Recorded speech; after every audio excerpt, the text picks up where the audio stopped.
Aerox version to, nabili ni boss ng murang-mura kasi nababa-install si boss at binili niya, pero maraming problema. May problema yung ECU at may problema yung kanyang receiver, may problema yung wiring.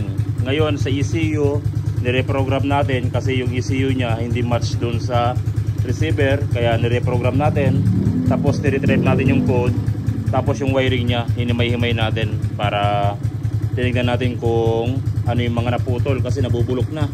Yan o, nagko-corrosion.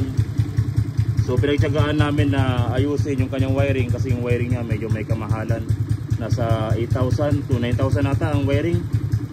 Pero ito, maandar na.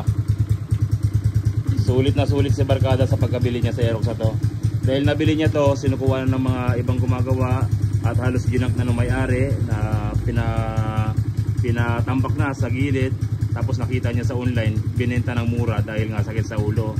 Yung pala, ang problema niya, reprogram, retrieve ng ECU, tapos yung ilang pirasong wiring lang. Yun, solve na si boss dito sa kanyang Aerox na nabili. Alright na.